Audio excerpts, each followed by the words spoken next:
हाथ आगे करते हुए तुम्हें समझ आए? गजाधर ने अपने हाथ हिलाते हुए कहा। अरे कब? सिद्धार्थ ने अपना से आगे। ये भी लड़का हुआ तो मैं अपने चारों लड़कों से कहकर तुम्हारी होने वाली बेटियों को उठवा लूंगा, तब तुम्हें समझ आएगा कि दुख क्या होता है। गजाधर ने थोड़ा गुस्से में सिद्धार्थ से कहा। अरे नहीं नहीं, ऐसा मत करना, चलो तुम जीते, लड़की होगी, वाकई में लड़की होगी। और सुनो, अपने बेटों को मेरे फ्यूचर में होने वाली बेटियों से दूर ही रखना। सिद्धार्थ ने हाथ हिलाते हुए गजाधर से कहा। फिर मेरे साथ थोड़ा सिंसियर होकर बात किया करो। एक काम करो, मुझे 10 सोने के सिक्के उधार दो। गजाधर ने हाथ आगे करते हुए कहा। अरे तुम पेट भर के खाओ ना, मैं तुम्हारा बिल पे कर दूंगा। हम भाई हैं और भाइयों में उधारी जैसी कोई बात नहीं होती। जैसे मैंने खाया वैसे तुमने खाया, अब इसमें पैसे उधार लेने की बात कहां से आ गई? मेरी तरफ से ट्रीट समझो। सिद्धार्थ ने हाथ पीछे करते हुए कहा। उसके लिए थैंक यू, लेकिन मैं कुछ फूड पैक कराकर अपनी बीबी के लिए भी ले जाना चाहता हूं। आजकल उसे ठीक से भूख नहीं लगती। आज मुझे उसके साथ घर पर ही रुकना था। तुमने कहा था कि यहाँ कुछ अच्छा खाने को मिलेगा, इसलिए मैं चला आया ताकि अपनी पत्नी के लिए भी कुछ ले जा सकूं। मैं तुम्हें उसके लिए नहीं पे करने दे सकता। गजाधर ने अपना हाथ सिद्धार्थ के सामने रखकर थोड़ी एम्बैरेसिंग स्माइल करते हुए कहा। अबे तुम वाकई में बड़े अजीब इंसान हो गजाधर। तुम्हारी पत्नी तुम पर अपना हुक्म चलाती है, फिर भी तुम उसके लिए खाना खरीद रहे हो। सिद्धार्थ ने अपनी जेब से प्लेटिनम के सिक्के निकाले और अपने दोस्त के हाथ में रख दिए। अरे ये तो कुछ भी नहीं है। जब वो पहले बच्चे को जन्म दे रही थी तब उसकी जान जाते जाते बची थी। गजाधर ने सिक्के लेते हुए कहा। मैंने अगला बच्चा पैदा करने से मना कर दिया था, लेकिन उसे पता था कि मुझे एक बेटी चाहिए, तो हमें एक बच्चा फिर हुआ, फिर एक और हुआ, और अब ऑलरेडी उसके पेट में हमारा चौथा बच्चा है। मैं बहुत लकी हूं कि मुझे उसकी जैसी पत्नी मिली। अगर मेरा चक्कर किसी दूसरी औरत से चले तो मेरे ऊपर बिजली गिर जाए। इतनी अच्छी पत्नी होने के बाद ऐसी गिरी हुई हरकत करने पर मैं यही डिजर्व करूंगा। गजाधर ने स्माइल करके कहा। जब उसने अपनी बात खत्म की तब उसके दोस्त थोड़ी देर को बिल्कुल चुप रहे। वो लोग एक दूसरे को बहुत सालों से जानते थे और नेचुरली उन्हें इस सब के बारे में पता होना चाहिए था, लेकिन उन्हें इसके बारे में कुछ भी नहीं पता था। जबकि वो गजाधर पर जोरू का गुलाम होने के कारण हंसते थे और उसका मजाक उड़ा रहे थे। उन्हें तो उसकी पत्नी की रिस्पेक्ट करनी चाहिए थी। सिद्धार्थ ने सिर हिलाया और कहा। वेल, अगर तुम अपनी पत्नी के लिए कुछ लेकर जाना चाहते हो तो राजमा चावल सही चॉइस नहीं रहेगी। अगर वो इन्हें खाएगी तो शायद बच्चा आज ही बाहर आ जाए और ये बहुत बुरा होगा। तुम एक काम करो, शाही कबाब खरीदो। वो बहुत अच्छे हैं और उससे बॉडी नरिश होती है। शायद ये उसके बच्चे के लिए भी काफी अच्छे रहेंगे। ठीक है, फिर मैं उसके लिए शाही कबाब भी खरीदूंगा। ये वही चीज है ना जिसे ये छोटी लड़की रेनबो शाही कबाब कह रही थी? गजाधर ने रिया को काउंटर के पास बैठे हुए देखकर पूछा। सिद्धार्थ ने सिर हिलाया। हाँ, लेकिन मुझे ये नहीं पता कि तुम ये बाहर ले जा सकते हो या नहीं। सिद्धार्थ ने थोड़ा हेजिटेट होकर कहा और सोचने लगा। राजमा चावल तो आसानी से डिब्बे में रखे जा सकते हैं, लेकिन शाही कबाब को बॉक्स में रखने से उनका शेप बिगड़ सकता है आई थिंक, और ऐसी अजीब दिखने वाली डिश को लेकर जाना थोड़ा ऑकवर्ड हो सकता है। ओनर, क्या मैं एक प्लेट शाही कबाब लेकर बाहर जा सकता हूं? गजाधर ने प्रेम से पूछा। बाहर ले जाना है? प्रेम ने राजमा चावल को टेबल पर रखते हुए सरप्राइज होकर पूछा। कुछ कस्टमर्स जो बहुत जल्दी में थे उन्होंने रोड पर चलते चलते ही अपने राजमा चावल खाए थे, लेकिन अभी तक किसी ने भी शाही कबाब बाहर ले जाकर नहीं खाए थे। शायद प्रेम को सिस्टम से शाही कबाब पैक करने के लिए अलग से बॉक्सेस खरीदने पड़ जाएं, क्योंकि शाही कबाब की क्वांटिटी और राजमा चावल की क्वांटिटी में बहुत डिफरेंस है, इसलिए दोनों को एक ही डिब्बे में पैक नहीं किया जा सकता। गजाधर ने सिंसियरली सिर हिलाया। मेरी पत्नी 6 महीने से प्रेग्नेंट है और आजकल उसका कुछ भी खाने का मन नहीं करता। मेरे दोस्त ने कहा कि तुम्हारे शाही कबाब काफी अच्छे हैं, तो मैं सोच रहा था कि मैं उसके लिए शाही कबाब ले जाऊं, शायद उसे ये पसंद आए। ऐसा कहते हुए गजाधर बिल्कुल भी श्योर नहीं था कि प्रेम उसकी बात मानेगा या नहीं। यहां कुछ रेस्टोरेंट अपना फूड बाहर ले जाने के लिए नहीं देते थे, उनके यहां पार्सल की कोई फैसिलिटी नहीं थी। ये वाकई बहुत अच्छा पति है और अच्छा पति रिस्पेक्ट डिजर्व करता है। प्रेम ने गजाधर को देखकर सोचा। प्रेम ने सिस्टम से अपने मन में पूछा, सिस्टम, क्या प्रेग्नेंट औरत शाही कबाब खा सकती है?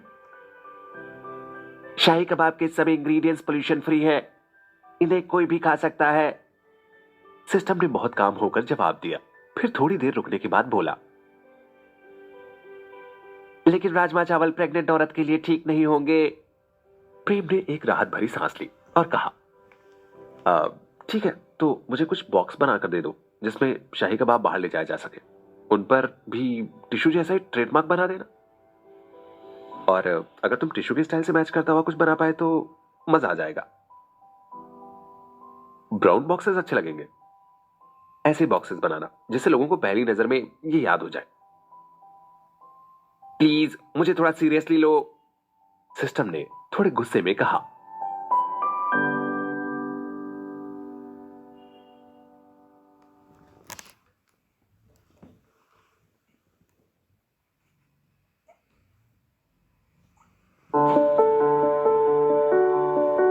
टिश्यू पेपर की कॉस्ट 5 कॉपर के सिक्के थी ना, तो मैं तुम्हें बॉक्स के लिए 10 कॉपर के सिक्के दूंगा। प्रेम ने सिस्टम की शिकायत पर ध्यान दिए बिना कहा। सिस्टम थोड़ी देर तक चुप रहा, फिर बोला, 20 कॉपर के सिक्के। फिर उसने आगे कहा, तुम एक प्लेट शाही कबाब बेचकर 300 कॉपर के सिक्के कमाते हो। अगर इसमें से बॉक्स के 20 कॉपर के सिक्के हटा लिए जाएं, तो भी तुम 280 कॉपर के सिक्के कमा लोगे। मैं एक टॉप डिजाइनर के जैसे इन बॉक्सेस को डिजाइन करूंगा और ट्रेडमार्क भी एक टॉप पेंटर के जैसा पेंट करूंगा। सारे मटेरियल्स एनवायरनमेंट फ्रेंडली होंगे और ऑटोमेटिकली डिग्रेडेबल होंगे। बॉक्स को बहुत बार रीयूज किया जा सकेगा। तुम किसी भी चीज की चिंता मत करो, बस मैं तुमसे जो मांग रहा हूं वो मुझे दे दो। बाकी प्रोडक्ट की क्वालिटी की चिंता तुम मत करो, वो मैं बेस्ट ऑफ द बेस्ट ही सर्व करता हूं। तुमने पहले भी मेरे प्रोडक्ट्स देखे हैं, इसलिए तुम सर्विस से बिल्कुल निश्चिंत रहो। 5 कॉपर के सिक्के? प्रेम ने हवा में तीर मारा। सिस्टम, मुझे पता है कि अगर मैं अपने कस्टमर्स को प्लेट ले जाने की परमिशन भी दे दूं ना, तो उन्हें कोई प्रॉब्लम नहीं होगी और वो मेरी प्लेट धोकर मुझे वापस कर देंगे। मेरे कस्टमर्स को मेरी डिश की लालच है, इसलिए वो एडजस्ट करने को तैयार है। वो खुशी खुशी प्लेट में ही शाही कबाब ले जाएंगे और बाद में उसे वापस भी कर देंगे, क्योंकि इस रेस्टोरेंट में जो एक बार आ गया वो खुद को दोबारा आने से रोक ही नहीं सकता। कायदे से मुझे तुम्हारे बॉक्सेस की जरूरत नहीं है, और एक प्लेट शाही कबाब पर 300 कॉपर के सिक्कों का प्रॉफिट बिल्कुल भी ज्यादा नहीं होता। अब या तो मेरी डील मान लो या फिर इस बात को भूल जाओ। मुझे चाहिए नहीं तुम्हारे बॉक्सेस, मैं तो ऐसे भी काम चला सकता हूं। अब बाकी तुम देख लो, तुम्हें जैसा सही लगे। ठीक है, डील डन हुई। एक बॉक्स की प्राइस 10 कॉपर के सिक्के। सिस्टम ने बहुत जल्दबाजी में हेल्पलेस होकर कहा। शाही कबाब ले जाने वाले बॉक्सेस तैयार हो रहे हैं। कुछ बॉक्स अगले 5 मिनट में रेडी हो जाएंगे। ठीक है फिर। प्रेम सिस्टम के काम से काफी खुश था। उसने स्माइल करते हुए गजाधर से कहा, हाँ, आप शाही कबाब पैक करवा के ले जा सकते हैं, लेकिन पार्सल के लिए आपको 20 कॉपर के सिक्के एक्स्ट्रा देने होंगे। गजाधर ने थोड़ी देर सोचा। 20 कॉपर के सिक्के? ठीक है फिर, मैं एक प्लेट शाही कबाब बाहर ले जाना चाहूंगा। मुझे अब बस शाही कबाब की पैकिंग का पैसा देना है। राजमा चावल तो 300 कॉपर के सिक्कों में ही पार्सल हो जाएंगे। उसने सिर हिलाकर कहा और सोचने लगा, नॉर्मली रेस्टोरेंट में फूड पैक कराने के कोई चार्जेस नहीं लेते हैं, लेकिन मैंने ऑलरेडी इस डिश पर 600 कॉपर के सिक्के खर्च कर दिए हैं, इसलिए 20 कॉपर के सिक्के देने से कोई खास फर्क नहीं पड़ने वाला। अगर शाही कबाब भी राजमा चावल जितने टेस्टी होंगे और मेरी वाइफ को पसंद आएंगे, तो फिर मुझे पैसों की कोई चिंता ही नहीं है। दूसरी तरफ 10 कॉपर के सिक्के में बॉक्स खरीदकर कस्टमर से पैकिंग के 20 सिक्के लेने के कारण सिस्टम प्रेम पर गुस्से से चिल्ला रहा था। प्रेम ने सिर हिलाकर गजाधर से कहा, ठीक है, आप थोड़ी देर वेट कीजिए। प्रेम किचन की तरफ जाने लगा और सिस्टम की बातों को इग्नोर करता रहा। प्रेम पैसे कमाने में बहुत माहिर होता जा रहा था। प्रेम ने कभी ऐसा एक्सपेक्ट भी नहीं किया था। प्रेम अपनी पिछली लाइफ में बहुत लेजी था, इसलिए वो कभी पैसे कमाने के बारे में सोच नहीं पाया। लेकिन इस दुनिया में उसके अंदर नए नए स्किल्स डेवलप होते जा रहे थे। अब वो बिजनेस हैंडल करना जान चुका था। प्राइस डिसाइड करने में भी उसे ज्यादा टाइम नहीं लगता। अब वो सिस्टम से खरीदी हर चीज से अपना प्रॉफिट निकालने लगा है। गजाधर और उसके दोस्त राजमा चावल की दूसरी प्लेट खा रहे थे। वो अपना टेस्टी फूड और अपने बॉडी फैट की मूवमेंट को एंजॉय कर रहे थे। बॉडी फैट का शेक होना देखने में अच्छा नहीं लगता था, इसलिए बहुत से कस्टमर्स ये देख के डर गए थे। सिद्धार्थ और उसके दोस्तों के चेहरे मोटे होने के कारण उनके चेहरों पर भी एंजॉयमेंट और हैप्पीनेस साफ साफ देखी जा सकती थी। जो भी नए कस्टमर्स रेस्टोरेंट में आ रहे थे, उनके लिए इन मोटे लोगों के चेहरों की खुशी लाइव एडवर्टीजमेंट का काम कर रही थी और वो सोच में पड़ जाते थे कि ऐसा कौन सा फूड है जिसे खाकर ये लोग ऐसे रिएक्ट कर रहे हैं। नए कस्टमर्स हाई प्राइस होने के बाद भी खुद को ऑर्डर करने से रोक नहीं पा रहे थे। बहुत से नए कस्टमर्स बस सिद्धार्थ और उसके दोस्तों के कारण ही यहां रुके थे। इस सब में प्रेम को हर तरीके से प्रॉफिट था। एक तो उसके कस्टमर्स उसकी सर्विंग एंजॉय कर रहे थे, दूसरा उसकी पब्लिसिटी इतने अच्छे तरीके से हो रही थी कि बिना बुलाए ही लोग अपने आप खींचे चले आ रहे थे। 5 मिनट बाद सिस्टम ने प्रेम को बताया कि बॉक्स तैयार हो गए हैं और अपनी जगह पर रखे जा चुके हैं। प्रेम शाही कबाब बना रहा था। वो पीछे मुड़ा और उसने देखा कि एक बड़ा सा लोहे का बॉक्स रखा हुआ है। उसके अंदर ब्राउन वुडन बॉक्सेस एक के ऊपर एक जमे हुए रखे हैं। जब कबाब बन गए तो प्रेम बॉक्सेस के पास गया और उसमें से एक बॉक्स उठा लिया। यह कार्डबोर्ड जितना ही मोटा था, लेकिन काफी मजबूत था। अंदर प्लास्टिक की एक लेयर भी चढ़ी हुई थी। ये डिब्बे बिल्कुल फ्रेश और क्लीन दिखाई दे रहे थे। साथ ही साथ इनमें लीकेज की कोई प्रॉब्लम नहीं थी। बॉक्स में हुए प्लास्टिक का यूज फूड को अंदर से ज्यादा देर तक गर्म रख पाएगा। बॉक्स के कवर पर 2 गोल्डन वर्ड्स में मारिया रेस्टोरेंट लिखा हुआ था। नीचे की तरफ रिया की ड्राइंग बनी थी। राइट कॉर्नर में सबसे नीचे छोटे छोटे वर्ड्स में एक लाइन और लिखी थी और ये था रेस्टोरेंट का एड्रेस। बॉक्सेस बहुत सिंपल लेकिन बहुत अच्छे थे। अगर ये थोड़े और मोटे होते तो ये एक अच्छे बोल के तौर पे भी यूज किए जा सकते थे। प्रेम ने सेटिस्फाई होकर सिर हिलाया। सिस्टम बहुत सही, ये रेस्टोरेंट की क्लास से बहुत अच्छी तरीके से मैच हो रहे हैं। सिस्टम का काम हमेशा हाई क्वालिटी का होता था। उसने जो बॉक्स प्रेम को प्रोवाइड किए थे वो वाकई 10 कॉपर के सिक्कों के लायक थे। फिर भी प्रेम सिस्टम से बार्गेनिंग करने पर माफी नहीं मांगने वाला था। सिस्टम ने प्रेम का ऑफर बहुत जल्दी एक्सेप्ट कर लिया था। इसका मतलब सिस्टम इस रेट में भी पैसे कमा रहा था।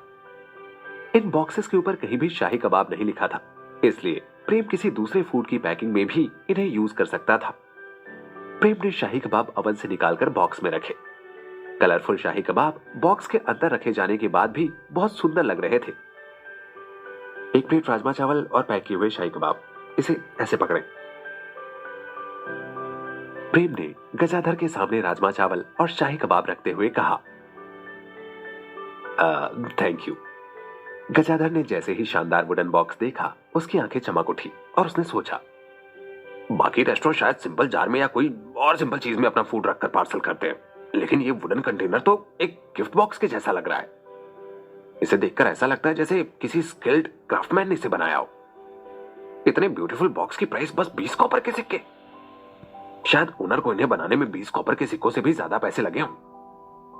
पहले गजाधर को लगा था कि 20 कॉपर के सिक्कों में बॉक्स महंगा है, लेकिन अब उसे लगने लगा था कि उसने घाटे का सौदा नहीं किया।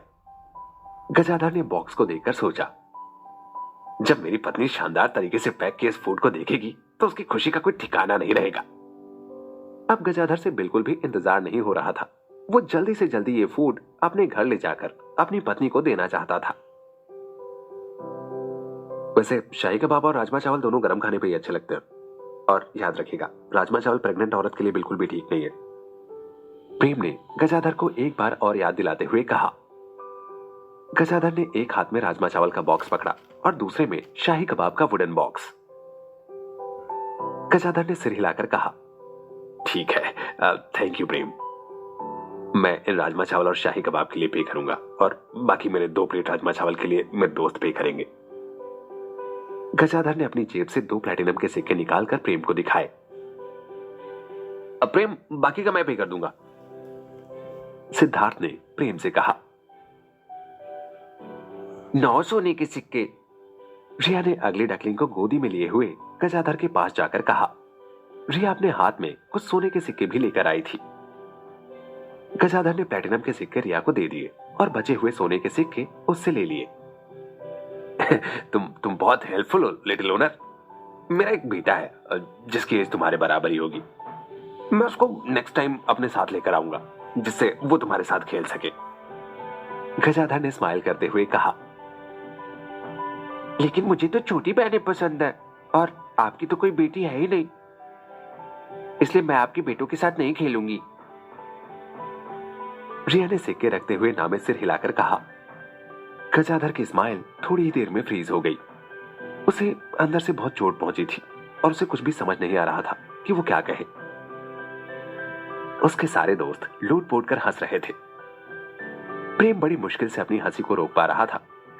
रिया ने बिल्कुल सच कहा था, उसे वाकई में लड़कियों के साथ खेलना अच्छा लगता था। बस उसने ये बात मुंहफट होकर कह दी थी। अब शायद इस बार लड़की ही होगी। बाय बाय प्रेम और bye bye little honour. Gajadhar ने अपना कॉन्फिडेंस वापस लाते हुए कहा। फिर वो अपने दोस्तों की तरफ मुड़ा और बोला, निकलता हूं फिर मैं, तुम लोगों से जल्दी मिलता हूं दोबारा। हाँ जाओ जाओ, लेकिन मुझे लगता है कि कल से तुम्हें अपनी पत्नी के लिए फूड खरीदने रोज यहां लाइन लगाकर खड़ा होना पड़ेगा। कोई भी प्रेम के फूड को एक बार खाने के बाद उससे दूर नहीं रह सकता। और वैसे भी तुम्हारी पत्नी को यह बहुत पसंद आने वाला है।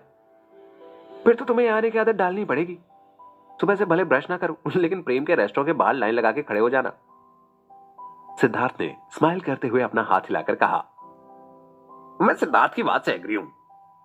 अगर हम सभी टाइप का डिलीशियस फूड घर पे बैठे ही खा पाते तो कितना अच्छा होता। काश कोई मिरेकल हो जाता और घर में सब कुछ अवेलेबल हो जाता। लाल कपड़े वाले ने कहा। तुम प्रेम जैसे कुक को हायर करना अफोर्ड ही नहीं कर सकते।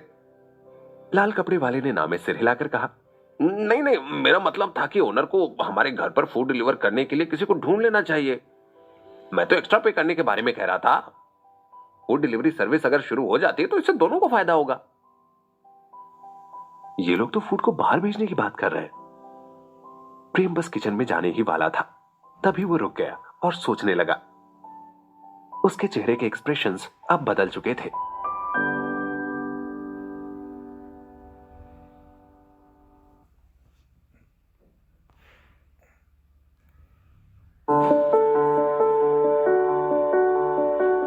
ज्यादातर लोगों को आई थिंक घर ले जाकर के खाना खाना पसंद आता है। एंड इस बात से फर्क नहीं पड़ता कि ये कौन सी दुनिया है। लोग यही चाहते हैं कि उन्हें घर बैठे ही अच्छा फूड मिलता रहे। और वैसे भी इस दुनिया में तो सब मेरा फूड हर हाल में खाना चाहते हैं। प्रेम कभी कभी उन्हीं रेस्टोरेंट से बाहर भी फूड ऑर्डर कर लेता था। उसने ऐसे किसी भी फूड के बारे में अपनी मैगजीन में नहीं लिखा था जो भी उसने बाहर से मंगा कर खाया था, क्योंकि कुछ लोग इस बात पर सवाल भी उठा सकते थे कि घर तक आते आते फूड ठंडा हो जाने के कारण अच्छा नहीं लगेगा, वगैरह वगैरह। प्रेम ने कभी भी पार्सल फैसिलिटी वाले रेस्टोरेंट्स के बारे में अपनी कड़वी जुबान से कुछ भी नहीं कहा था। वैसे प्रेम को पार्सल फैसिलिटी पसंद नहीं थी। मॉडर्न वर्ल्ड में तो फास्ट कम्युनिकेशन और इंफॉर्मेशन एक्सचेंज की वजह से पार्सल फैसिलिटी काफी भरोसेमंद और तेज हो चुकी थी। कस्टमर सीधे फोन पर या किसी ऐप का इस्तेमाल करके या रेस्टोरेंट में सीधे जाकर पार्सल करवा लेते थे। मगर इस दुनिया में इस लेवल की टेक्नोलॉजी अभी तक नहीं आई थी, इसलिए इन लोगों के लिए पार्सल फैसिलिटी बस एक सपना जैसा ही था। प्रेम फिलहाल पार्सल फैसिलिटी शुरू करने के बारे में कोई भी प्लान नहीं कर रहा था।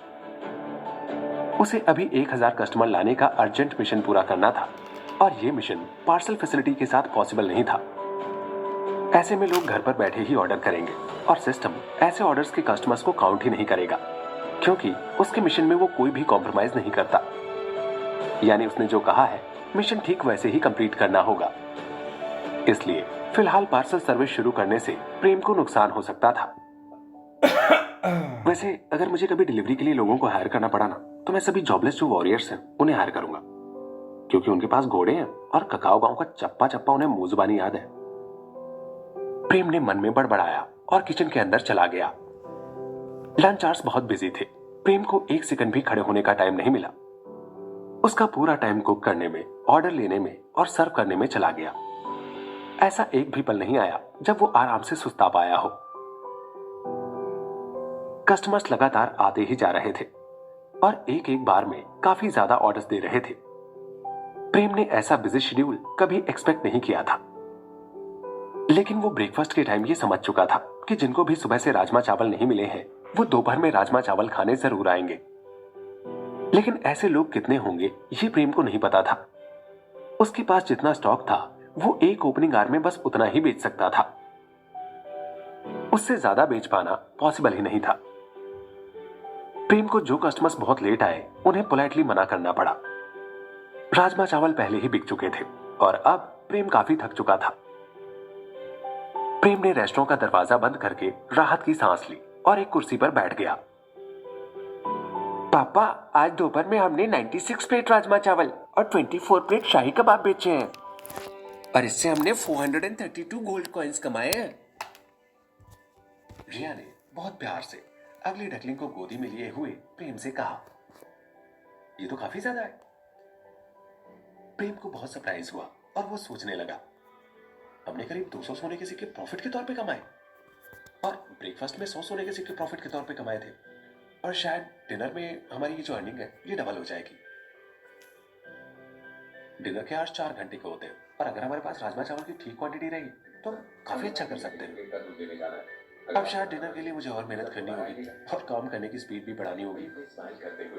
सो लंचर्स के कंपैरिजन में लोग डिनर करने ज्यादा आएंगे, या जिन्होंने लंच में पहली बार इस रेस्टोरेंट में खाया होगा वो कैसे भी करके खुद को डिनर करने से रोक नहीं पाएंगे। अब मेरी मेहनत बढ़ने वाली है और उसके साथ ही साथ रिस्पॉन्सिबिलिटी भी। आज 40 नए कस्टमर्स का लंच के लिए आना प्रेम को और भी सरप्राइजिंग चीज लगी। अब उसे मिशन पूरा करने की पॉसिबिलिटी दिखने लगी थी। अब तक उसके पास 215 कस्टमर्स आ चुके थे।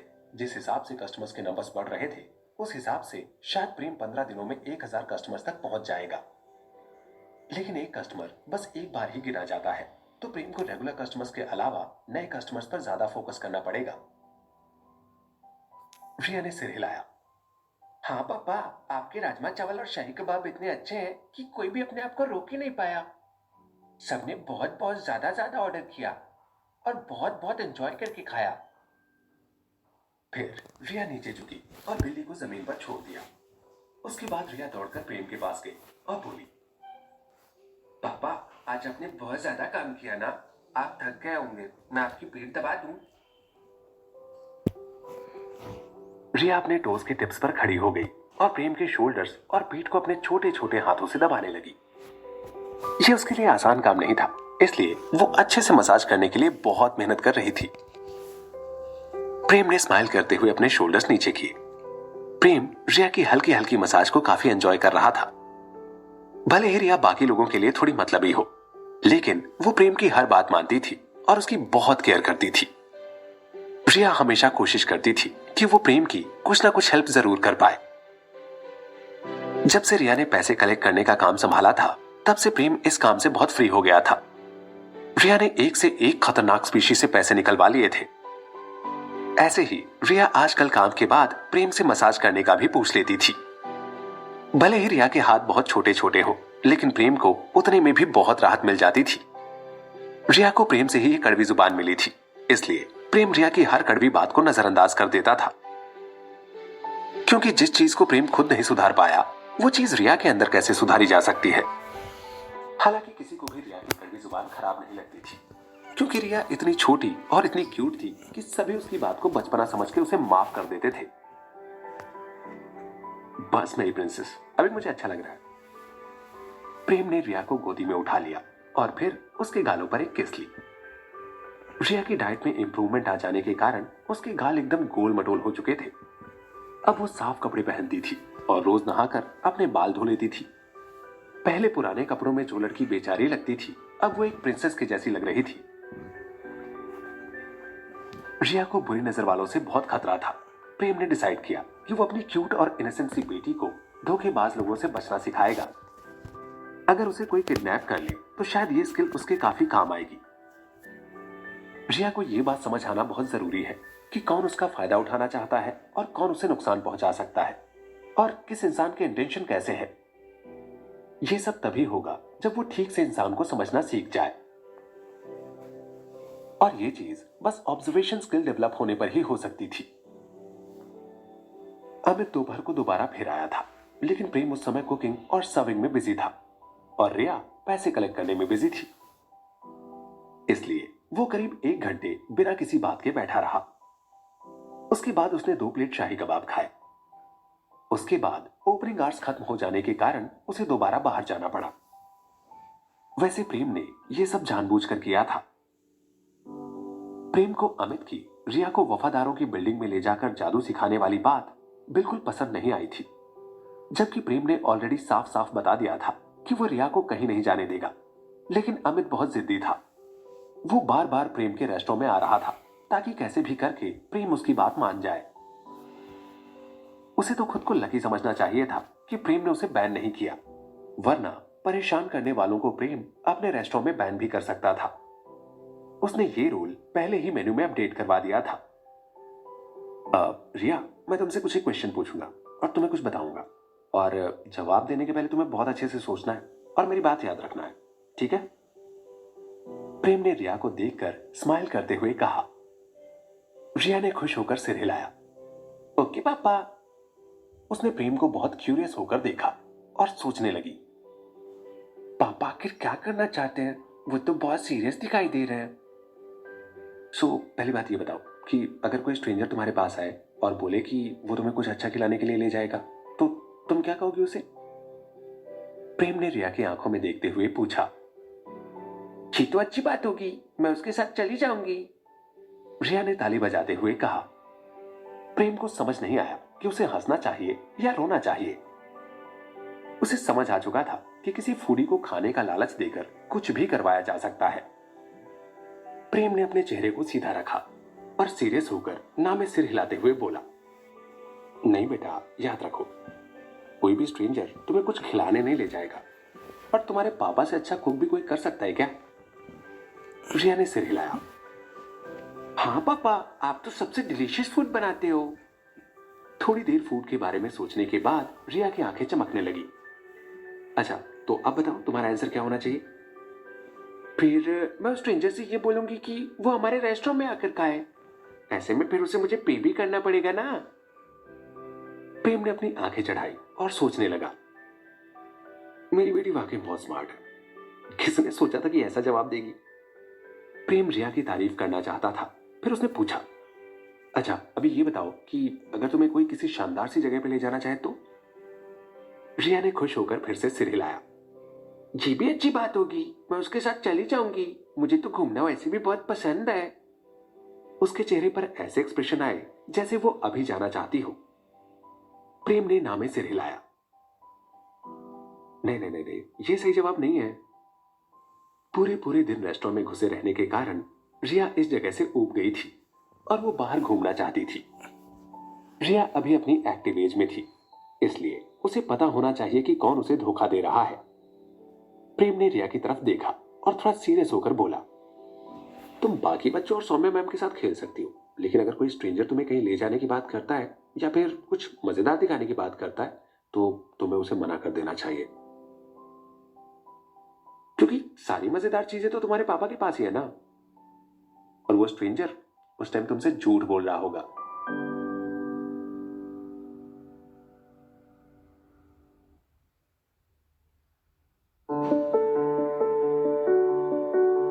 सच में?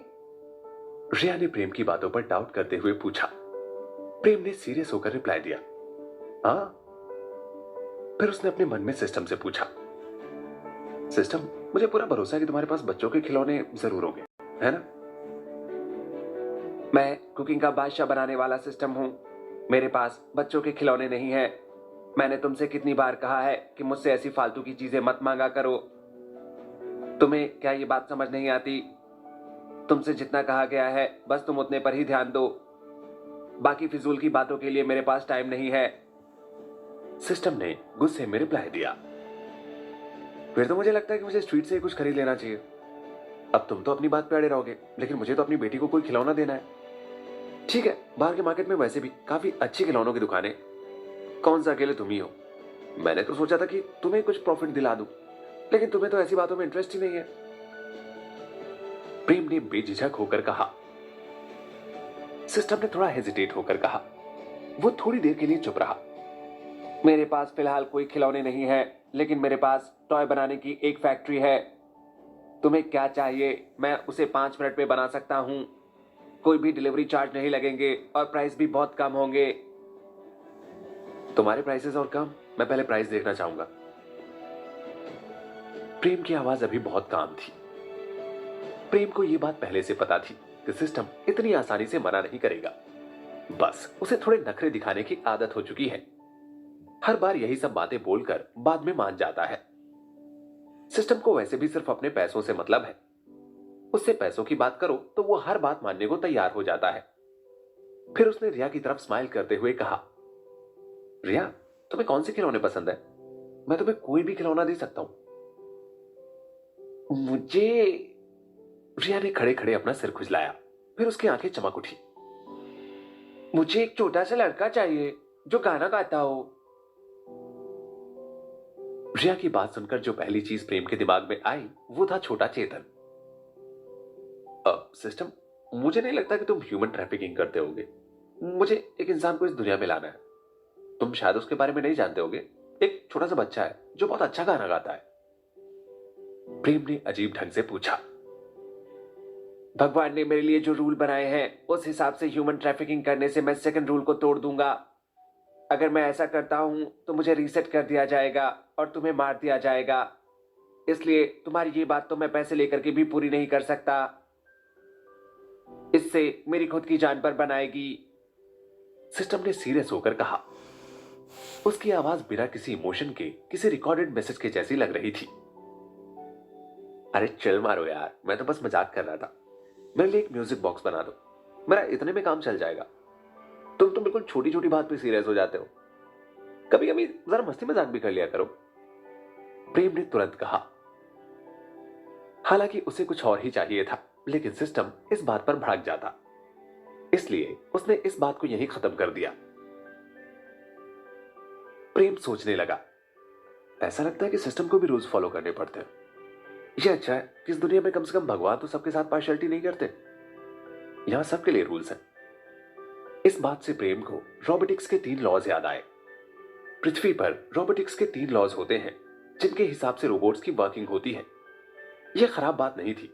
इसका मतलब यह था कि सिस्टम को भी कोई कंट्रोल कर रहा था और सिस्टम प्रेम को किसी भी तरह की परेशानी नहीं दे सकता था।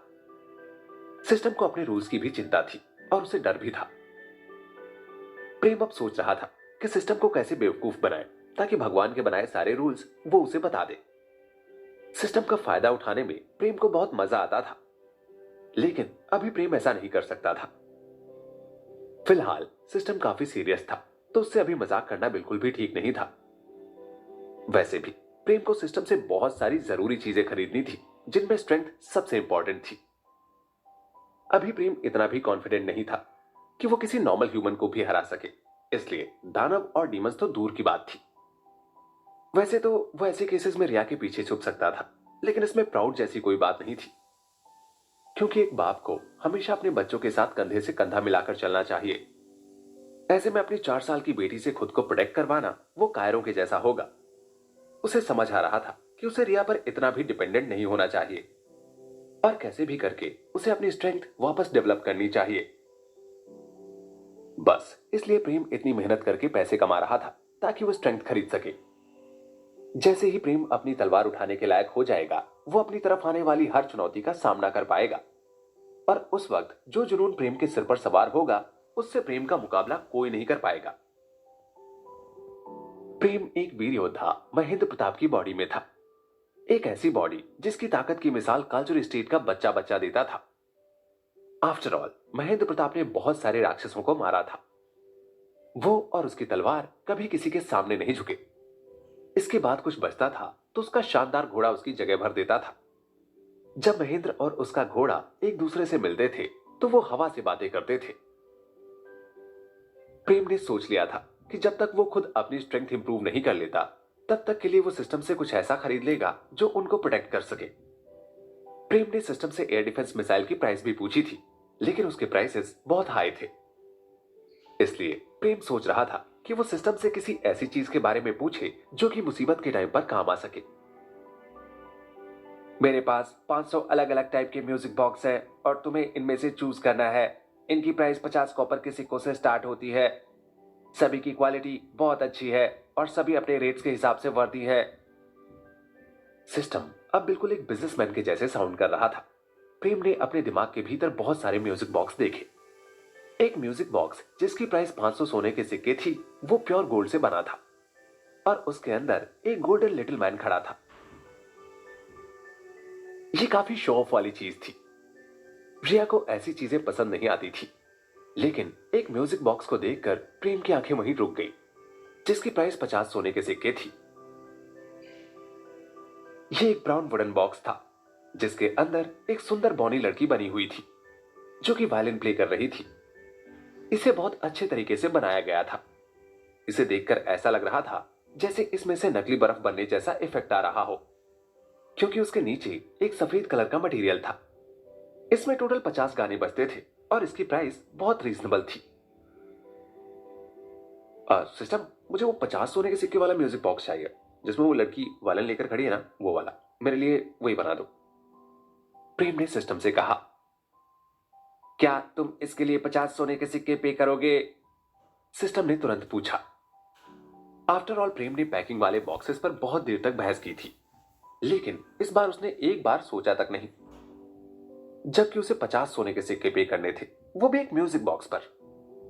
प्रेम सिस्टम से जब भी कुछ खरीदता था, वो एक कोशिश जरूर करता था कि सिस्टम उसके प्राइस में कुछ डिस्काउंट दे। प्रेम को पता था कि सिस्टम असल में सोच क्या रहा था। ऑफ कोर्स मुझे इसकी प्राइस से कोई प्रॉब्लम नहीं है, और हाँ, मैं रिया के लिए कुछ भी कर सकता हूं, और उसके लिए कितना भी पैसा खर्चा कर सकता हूं। उसने आगे कहा। अच्छा सुनो, मुझे मेरा ऑर्डर 5 मिनट में मिल जाना चाहिए, वरना मैं रिफंड की डिमांड करूंगा। म्यूजिक बॉक्स बनाया जा रहा है, ये 5 मिनट में तैयार हो जाएगा, पैसे ऑटोमेटिकली काट लिए जाएंगे, सिस्टम ने तुरंत जवाब दिया। प्रेम ने सारा प्लान अपने दिमाग में ही कर लिया।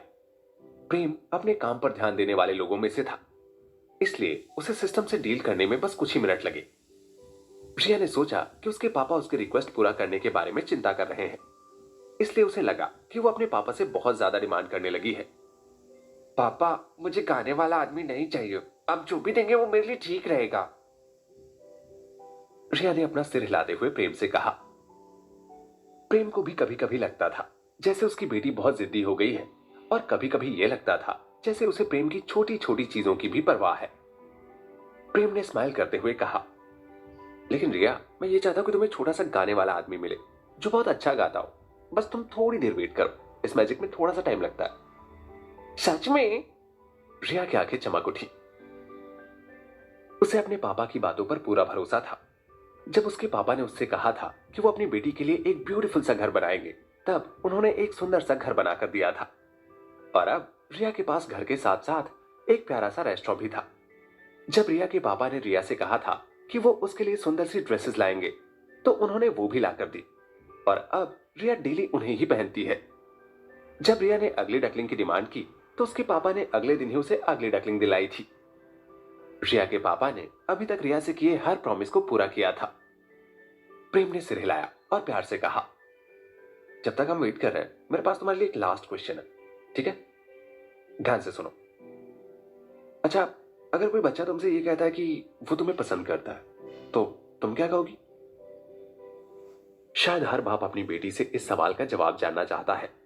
किसी को भी अपनी बेटी की शादी एक बेवकूफ इंसान से करने का कोई शौक नहीं होता। हालांकि रिया अभी बस 4 साल की थी। इस टाइप की बातें उसकी सोच से बहुत बाहर थी। प्रेम तब तक उसे सभी लड़कों से प्रोटेक्ट करके रखेगा जब तक वो बड़ी नहीं हो जाती और उसे अच्छे बुरे की समझ नहीं आ जाती। बस इसलिए ही प्रेम अपनी स्ट्रेंथ वापस चाहता था। सभी लड़के प्रेम के जैसे एक योद्धा को अपना ससुर बनाने के पहले एक बार अच्छे से जरूर सोचेंगे। उन्हें यह सोचकर चलना होगा कि वो प्रेम की तलवार का वार सहन कर पाएंगे या नहीं। मुझे आप पसंद हो, रिया ने अपने हाथ बांधते हुए ऐसे कहा जैसे वो बहुत बड़ी हो गई हो। फिर उसने प्रेम की तरफ देखा और स्माइल करते हुए बोली, मैं जब बड़ी हो जाऊंगी ना, तो मैं पापा आपसे शादी कर लूंगी। ऐसा कहते हुए रिया बहुत खुश थी। आपके पास तो मैजिकल पावर्स हैं, आप टेस्टी फूड कुक कर सकते हो, और आप हमेशा मुझे कहानियां सुनाते हो। आप तो सबसे बेस्ट हो, आपसे अच्छा इस दुनिया में कोई भी नहीं है।